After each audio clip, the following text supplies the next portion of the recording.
സുമംഗല സുമംഗല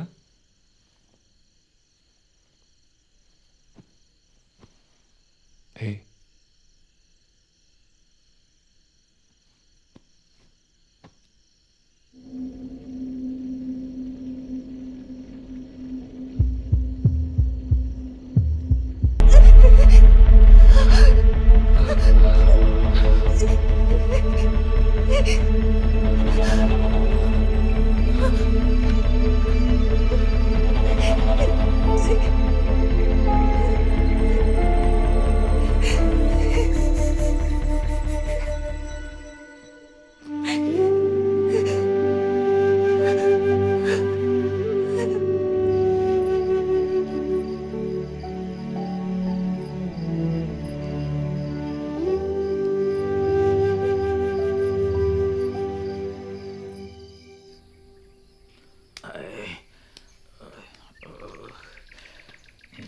മോനെ മോനെ മൃഗേഷേ മോനെ എടാ എഴുന്നേൽക്ക്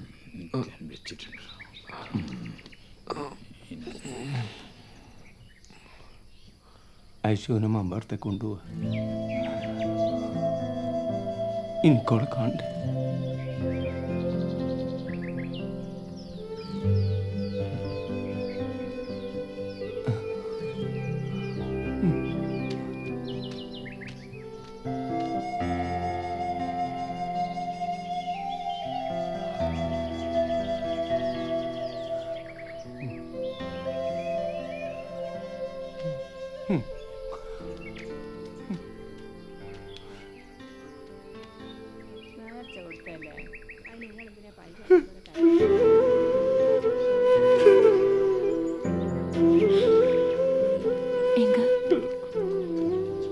உங்ககிட்ட கொஞ்சம் பேசணும்.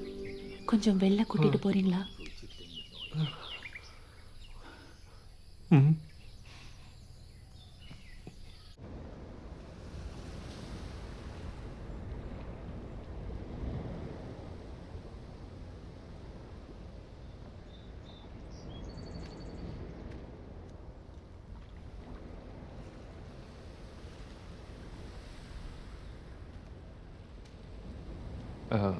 ഇங்கே ആരെങ്കിലും വരുമോ?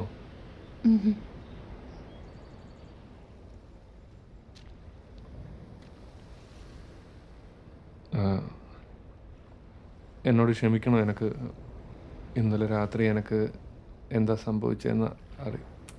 உங்க மேல தப்பில்ல. நான் உங்க கூட வரும்போதே இதெல்லாம் நடக்கும்னு நினச்சேன்.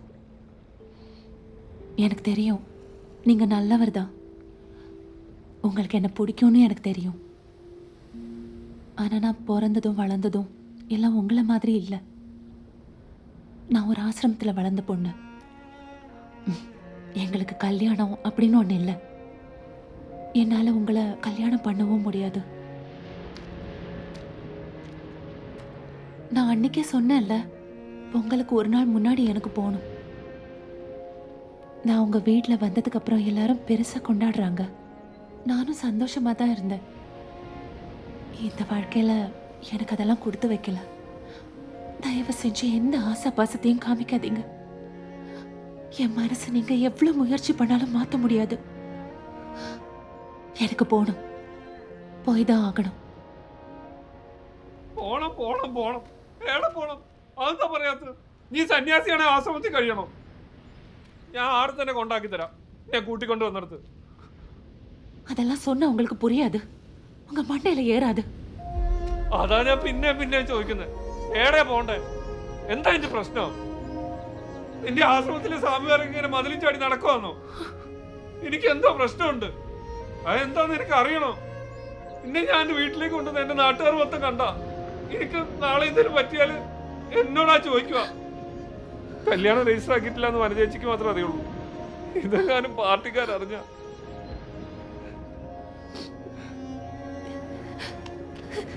നീ പറ, എന്താ എന്റെ പ്രശ്നം?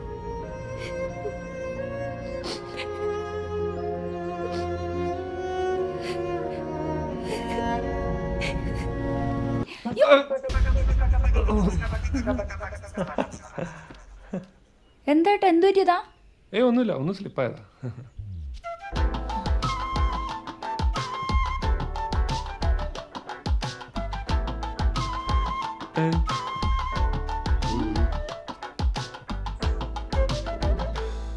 നമ്മളെ ആവശ്യത്തിന് വേണ്ടിയിട്ട് നമ്മൾ കുടുംബശ്രീ പൈസ അടക്കുന്നത്. അല്ലാണ്ട് നാട്ടിൽ പണിക്ക് പോലത്തെ പിള്ളേർക്ക് പെണ്ണെണ്ണം പോവാനോ ബ്രോക്കർ കൊടുക്കാനൊന്നും കുടുംബശ്രീന്ന് പൈസ കൊടുക്കൂല. അതെന്താ സാറല്ലേ എന്നെ തന്നെ നോക്കി പറയുന്നേ? നിങ്ങളെ നോക്കി പറയുന്നതിൽ എന്തെങ്കിലും കാര്യം ഉണ്ടാവുന്ന കൂട്ടിക്കോളി. ബ്രിഗേഷിന്റെ ഉറപ്പ് കൊടുക്കല്ലേ ഞാൻ കുറച്ച് പൈസ വാങ്ങിക്കുന്നുള്ള നേരി തന്നെയാ. ഓൻ 5ന്റെ പൈസ അടച്ചിട്ടില്ലെങ്കിലും ആഴ്ചക്കാഴ്ചക്ക് ഞാൻ കുടുംബശ്രീ പൈസ അടക്കുന്നില്ലേ. വനജച്ചിന്റെ പിള്ളേരൊന്നും ഇതുവരെ പലിശയും കൂടെ അടച്ചിട്ടില്ല. അതുകൊണ്ട് എന്താ കുടുംബശ്രീയുടെ ഫണ്ടിലും പൈസയില്ല. യശോദേ, ഇനി അങ്കമാടി ആയല്ലേ. ഞാൻ നമ്മളെ നാട്ടിലെ ചെക്കന്മാർക്ക് കല്യാണം ആലോചിക്കുന്നത് അങ്കമാടിയിലെ പിള്ളേരെ കിട്ടാൻ വേണ്ടി കൂടി തന്നെയാണ്. ദാസമാഷിനെ മനീഷിനെ മാതിരി വലിയ പലിശയ്ക്ക് പൈസ കൊടുത്തിട്ട് ഓരോ പേരെ പോയി ഭീഷണിപ്പെടുത്താൻ നമ്മളെ കൊണ്ട് പറ്റുമോ? നമ്മളെ പിള്ളേരല്ലേ, ഓരെന്തല്ലെങ്കിൽ നാളെ തിരിച്ചടക്കൂടൂ. അടക്കും. എന്നാ പിന്നെ നമുക്കൊന്ന് നോക്കാല. നമ്മളെ നാടിന് തനതായ ഒരു സംസ്കാരമുണ്ട്, ഒരു രീതിയും ഉണ്ട്. അതന്നെ. എല്ലാവരും നിർത്തിക്കളാ മതി. ആ കുട്ടി കണ്ടാ മോശാ. ഓള് കണ്ടാലെന്താ, എന്നായാലും ഓള് ഇതൊക്കെ കണ്ടല്ലേ. ഇതാ പുതുപ്പെണ്ണ് വാവ നോക്ക്. മീറ്റിങ്ങിന് വഴക്കൂടുന്ന ഒരു ശീലാക്കിയില്ലേ? വാങ്ങ് വാങ്ങ് വാങ്ങ്. എന്താ ബബിത ഓക്ക് കൊടുക്ക്.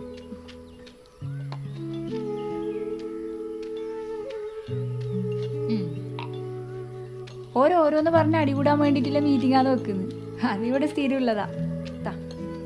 കൊണ്ടോ നമുക്ക് അമ്മയുടെ അടുത്ത് പോവാ. വാ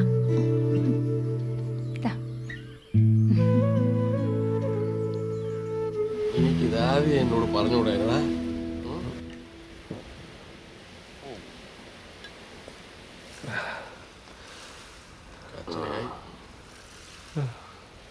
ഞാൻ ഈ നാട്ടിൽ നിന്ന് എവിടേക്കെങ്കിലും ഓടിപ്പോവാളിയാ. ബുദ്ധിപൂർവ്വം പ്രവർത്തിച്ചാല് ഇനി നാട്ടിൽ നിന്ന് എവിടെയും പോവുകയും വേണ്ട, ഓളെവിടെയും പോവുകയില്ല.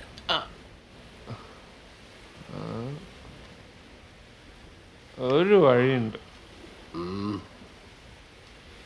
അളിയൻ നേരെ ഓളെ ഉള്ള കാര്യം പറയും. എടാ അതല്ല വഴി. എടാ അല്പബുദ്ധി കൂമ്പേ, ഡാ ഇങ്ങോട്ട് പോയി. നീ ഓളെ പ്രേമിക്കണം, പ്രേമിച്ച് വളർക്കണം. അതിന്റെ വഴി. എന്നെ വിഷം കുടിപ്പിച്ച് കിടത്തിയത് പോരായിട്ടല്ലേ?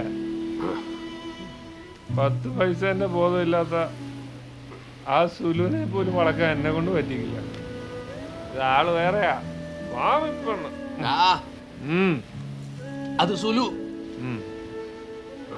ഇത് ഇന്റെ പൊരയില് ഇന്റെ കാട്ടുമു കിടക്കുന്ന പെണ്ണ്. ഈ പെണ്ണിനെ വളക്കാൻ പറ്റിയെങ്കിൽ ഇനി എന്തിനാണ് ആണായിട്ട് നടക്കുന്നത്? അളിയൻ എന്താ ഉദ്ദേശിക്കുന്നത്?